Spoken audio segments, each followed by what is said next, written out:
On March 12, 2023, police in Vancouver, Washington received a call from a worried grandmother. Her daughter and granddaughter, 27 and 6 years old, had gone missing. Miche was a single mother, and her daughter Layla was her whole world. There was no obvious reason for them to abscond without telling their family members. Something darker was at play. It's been since last Sunday since anybody heard, seen, or talked to my daughter and granddaughter. I'm missing a whole part of me. It's my sister and that's my niece. We don't know where they're at. One of the last people to see Miche Melendez alive was this man, Kirkland Warren. He was Miche's ex-boyfriend, and they'd had a tumultuous relationship. But Kirkland said they were working things out, or they had been, when Miche and her daughter disappeared. A young mother and a vulnerable child. It was imperative that the police find these two missing persons as soon as possible. But soon enough, their investigations would reveal a twisted history and a murder that would leave Vancouver scarred for generations to come. I don't come here with all questions. I do have some answers. What do you think my answers are? Let's uncover those answers here on The Decoder, where we'll dive into exclusive interview and body cam footage to tell the terrible story of what happened to Miche Melendez. Vancouver, Washington is one of the state's most populous cities. On the border with Oregon and close to the West Coast, it has a violent crime rate of 6.32 per 1,000 residents. This is higher than the state average, and made it even more concerning when Miche Melendez and her daughter went missing in March 2023. 27-year-old Miche was last seen with her daughter Layla by a friend in a burgundy Dodge Charger on the morning of March 12th. The driver of this car was Kirkland Warren, her ex-boyfriend. It seemed likely that he had been the last person to see Miche alive. March 22nd, 2023. What seemed like an ordinary day in a prison in Vancouver, but for this detective, waiting at the chess table to conduct an interview, it was the most important day in this case. He'd been tasked with finding missing Miche and Layla. He could only hope he'd ask all the right questions. I guess first of all, how are you holding up? As I can. As you can, okay. Because we're here in a jail, I'm going to read your Miranda rights. So, I'm a missing persons detective, okay? I also do a few other things like cell phones and computers. I'm a bit of a geek, but part of me being a geek is I also have to do missing persons. So in my missing persons investigation, Joanne told me at some point in the night of March 12th, she saw you with, is it Miche or Misha? Miche. Kirkland said that he, Miche, and Layla had stayed the night together in a friend's apartment. Did she say she was going somewhere? Can you tell me anything about that? No, there was no talk about going anywhere. We had went out. Well, initially we came over to Joe's house because she was a mutual friend. Okay. We just came over there, like, this is really my girlfriend, So you guys went over to Joe's because she's a mutual friend, right? We were literally just going to talk and be together. Like, we slept together that night, everything. He said they were meeting to reconcile after some drama in their relationship. According to him, everything went well that night, and they left Joe's house in the morning as planned. Joe says that she saw, at some point in the night, you and Miche left, you guys came back, and then you and left the apartment with Miche, who apparently was out in your car. What kind of car do you drive? Charger. The Dodge Charger, right? Yeah. And then where did you guys go after that? It wasn't nighttime then, it was the morning time. We didn't go anywhere. Miche had parked the car down the street. And we went down the street and took it to the car. Okay. And that was it. Kirkland told the investigator that Miche had left her car further down the street and that he drove her and her daughter over to it. He let them out and they drove away. This, according to him, was the last time he ever saw the pair alive. Miche and Layla were reported missing on March 18th, 6 days later. Miche was an independent woman with her own life, but she wouldn't do something reckless like disappear without telling her family.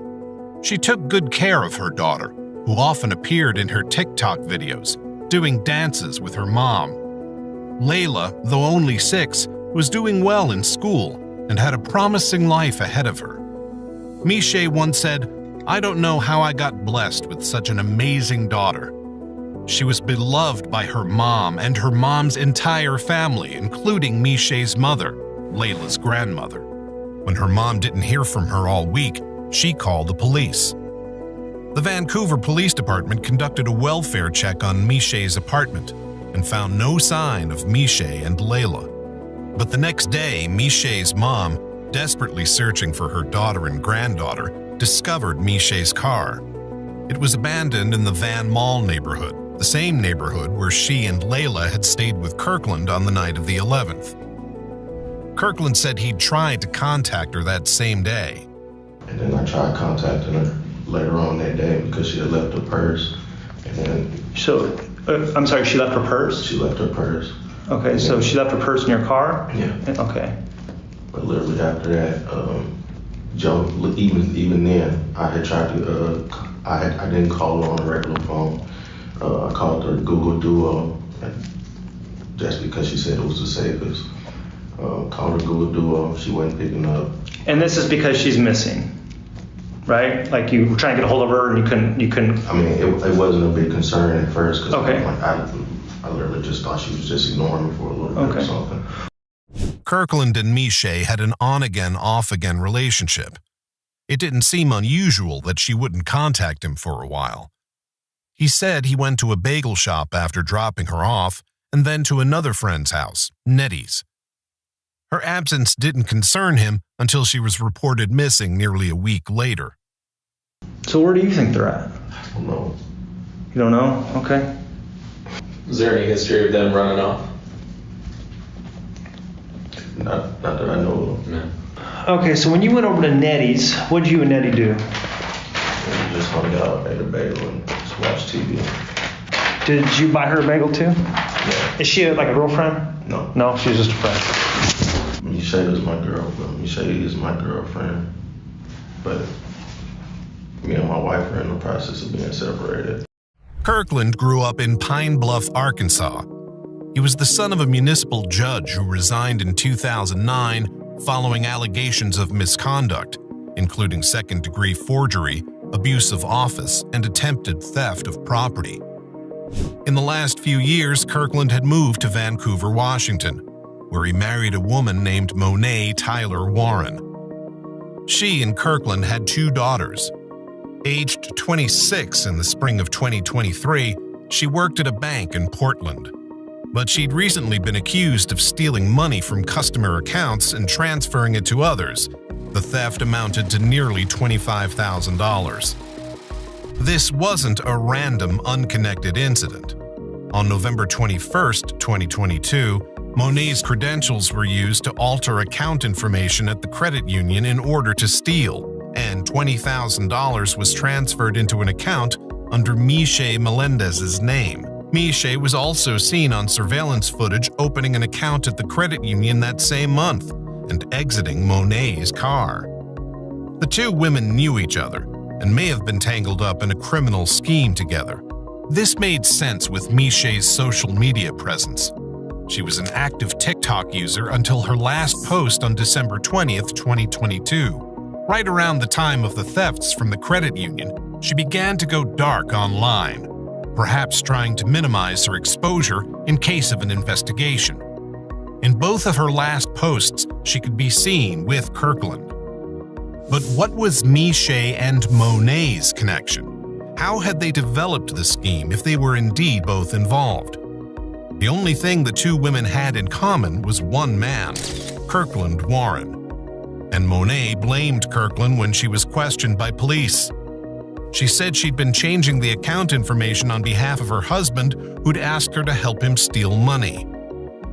He said he was divorcing Monet, but his relationship with her wasn't just turbulent, it was criminal. And this went for his relationship with Miche, too.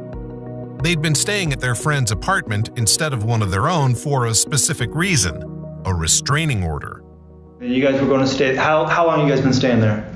Literally the first night. Okay, gotcha. Because we, like I said, wasn't trying to violate or get caught violating. Understood. The previous December, Miche had called 911 to report that Kirkland had assaulted her, including firing shots at her balcony window as she was looking outside. In February, investigators had corroborated her story with a friend who was also present during the altercation. But a mere 2 weeks later, on February 17th, Miche recanted the accusation. She said she'd lied about the shooting and that she and her friend both had mental health and substance abuse problems. She discredited herself and wanted the police to assure her that Kirkland wouldn't be arrested. But the police found this suspicious. On March 2nd, they arrested Kirkland on charges of second-degree domestic violence assault, drive-by shooting, making a false statement, harassment, and possession of a stolen firearm. The prosecutor said he posed an extreme risk to Miche's safety, with a score of 31 on a scale of 1 to 18. The judge held him on bail of $100,000 and ordered a domestic violence no-contact order. Kirkland violated this order within only hours of its issue. He called Miche twice from the Clark County Jail, saying she was the reason he'd been arrested and that he needed her to get the charges dropped. She said she was trying her best. He was released on bail later that day, but was cited in court for violating the no-contact order. A higher bail and GPS monitoring was ordered on March 6th, but the next day the case was dismissed and he was not fitted with a GPS monitor. They're not protected. DV has never really been taken seriously. The restraining orders are false security blankets. He was released with no GPS in the first place. With this troubled history, he was the first suspect the police looked to in their investigation of the mother and daughter's disappearance. They served a search warrant for his house and car, and on March 19th, they took him into custody based on the violation of the order. Hey, show me your hands, it's the police. Put your hands on top of your head and release your fingers. Listen, you are under arrest for a violation, okay? Do you understand? If you do not obey commands, force may be used against you. Do you understand? This gave the police the opportunity to interview him about Miche and Layla. So, I mean, I'm trying to gather leads, right? So if you were me, where would you go looking for, and again, if I find, I'm likely going to find Miche, right? So where do you think they're hiding out at? Where do you think would go? Where would she want to be? I don't know. The only, and then like I said, again, I'm not trying to point fingers or anything. Her ex-husband literally took and wouldn't give her back for a couple days, and we had an issue with that. So when was that? This was like sometime last year, maybe. Kirkland suggested that maybe Miche's ex-husband had something to do with it. But the police had already visited him and determined that Miche and Layla weren't with him. And unlike Kirkland, he didn't have an outstanding no-contact order against him. Fair enough. I'm trying not to get too involved in your other case, right? But like I said, I'm more interested in that little girl. Okay, that is, Miche could be anywhere, right? But I mean, I'm sure you love that little girl like everybody else, right? I mean, that little girl got a lot of family, right? Two of my own. Mm-hmm. And I'm telling you, I'm really, when Miche gave her brother the car, I'm the one that got up in the morning to take Layla to school every morning. And you're kind of soft-spoken. Do you mind if I pull up a chair? Sweet, man. There's no, I got a lot of shit I'm already dealing with, and this just makes everything worse. Like what? Like your other cases? Yeah. All right. Well, I only had one other case, and I've never ran from it. I've always been at every court date on time. I posted bail, never got in trouble since. This is the most trouble I've been in since. Kirkland presented himself, if not as an upstanding citizen, then at least one who was trying to do better and was complying with the terms of his past run-ins with the law. But this wasn't true, because there was something else the investigators knew about him. something that made him even more of a suspicious figure. Where did you live before you lived here? Arkansas. Kirkland hadn't left Arkansas just because he longed for the western seaboard. He'd fled another criminal case, this time a murder. In November 2017, a 57-year-old man called Curtis Urquhart went missing in Pine Bluff, Arkansas. Earlier that year, he'd been charged with second-degree forgery and theft of property. His body was discovered lying in a ditch by 3 men on December 11th. He'd been shot in the head, and his body had been mutilated by wildlife. He'd last been seen leaving a law office with Kirkland, then 22, on November 27th. This threw Kirkland under suspicion of his murder, and the police brought him in for an interview. Kirkland admitted he'd killed Curtis. That same December, his Google history showed searches for how to get blood out of a car seat, how to beat murder, killing the only witness, and other ways to get away with murder. He'd said he and Curtis had left the notary's office together and driven around. When Curtis had started to demand money from him, Kirkland refused, but Curtis kept insisting, and he said he was scared for his life. He reached under the driver's seat and pulled out a handgun, which he used to shoot Curtis in the head. He then dumped Curtis's body in a ditch and drove away. Kirkland was charged with first-degree murder and abuse of a corpse. He was released on $250,000 bond and at some point between 2018 and 2020 moved across the country to Washington State.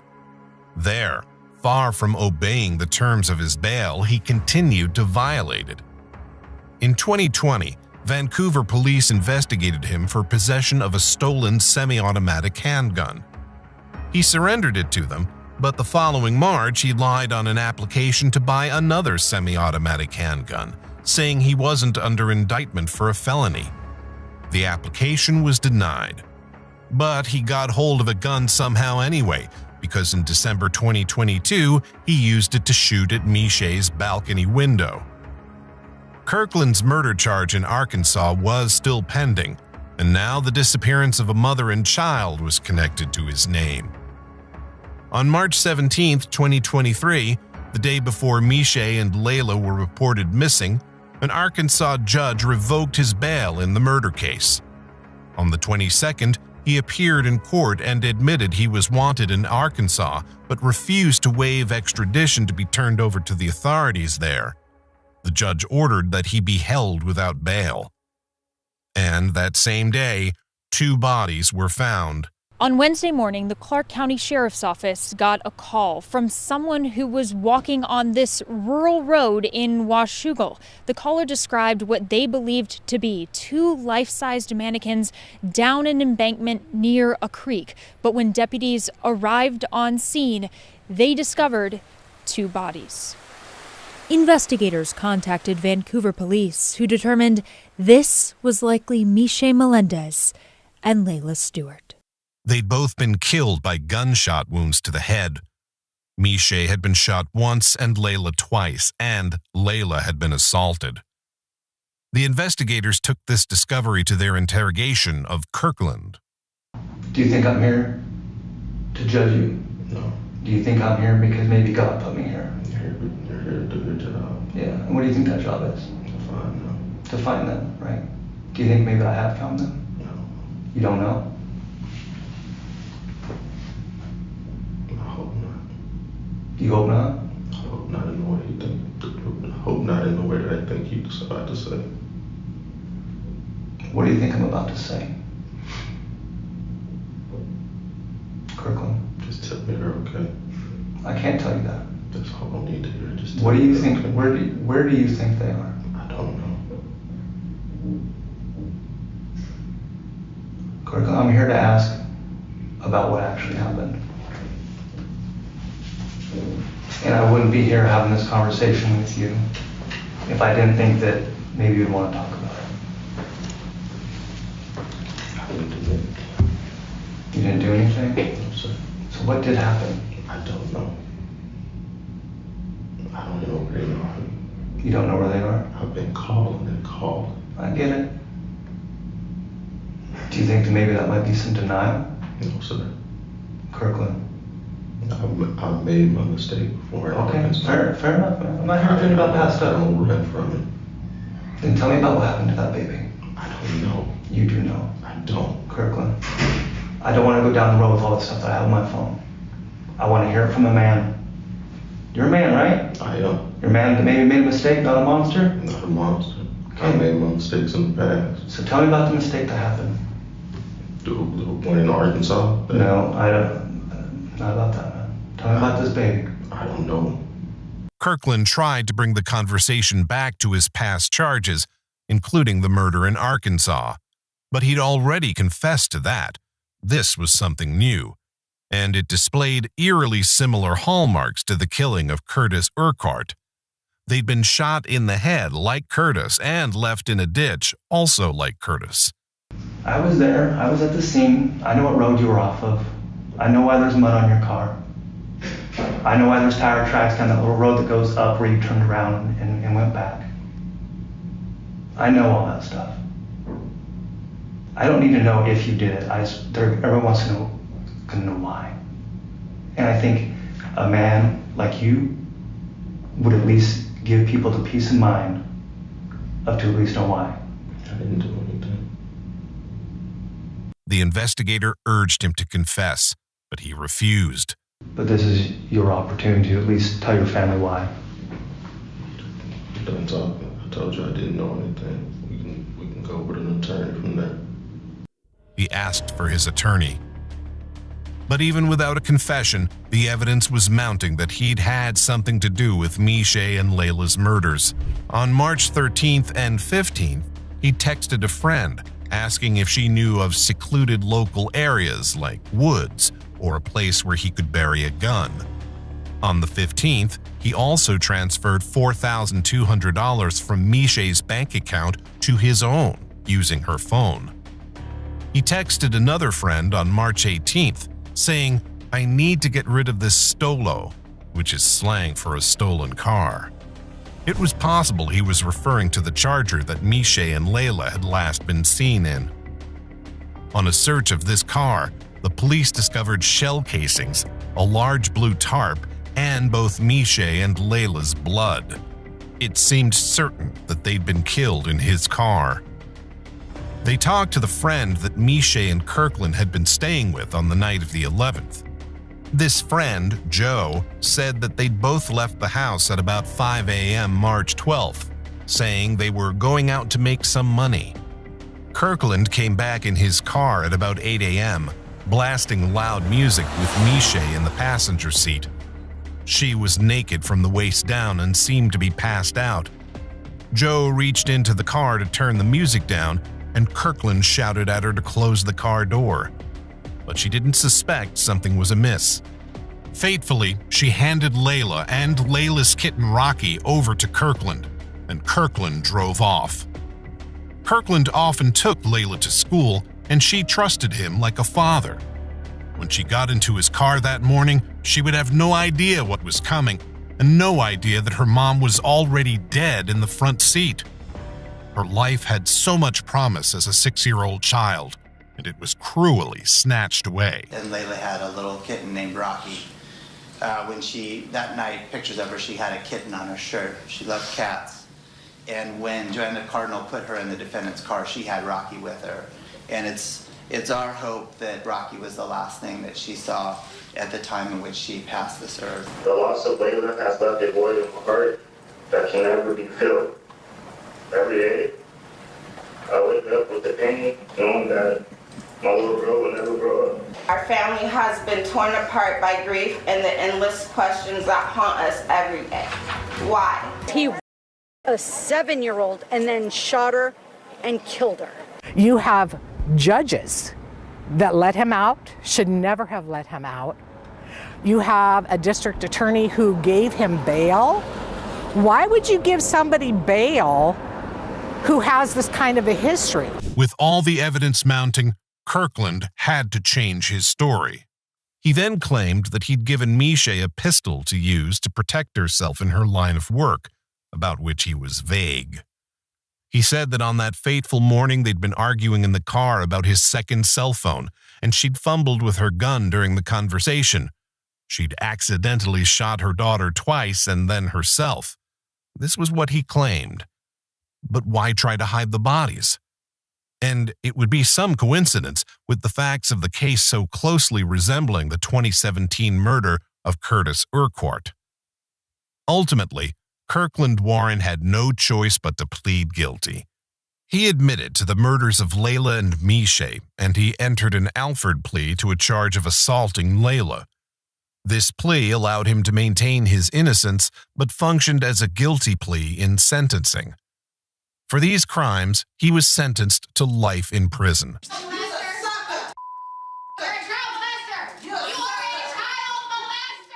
I can't even make any more memories. The 7 years was all I had. And it's all because of Kirkland Warren. And I want him to suffer every single day. Mishay's family questions why he was allowed out on bail for the domestic violence charge when he had a murder case standing against him.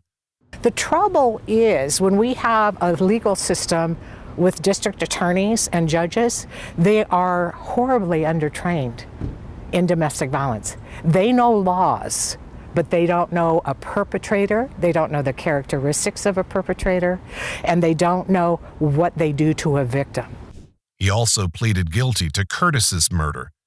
His sentence for this 7-year-old crime will run concurrently with the life sentence handed down for the killing of Layla and Mishay. And though Arkansas is a death penalty state, that punishment has been taken off the table. It was abolished in Washington state in 2023. The motive for the murders remains unknown, though his interference in Mishay's accounts and his theft scheme involving his wife Monet suggest it was potentially financial. Monet pleaded guilty to 2 counts of first-degree theft and 2 counts of attempted identity theft, and was sentenced to 2 years probation. Kirkland Warren now begins his life sentence. But the Clark County community is angry, and Mishay and Layla's family won't ever move on.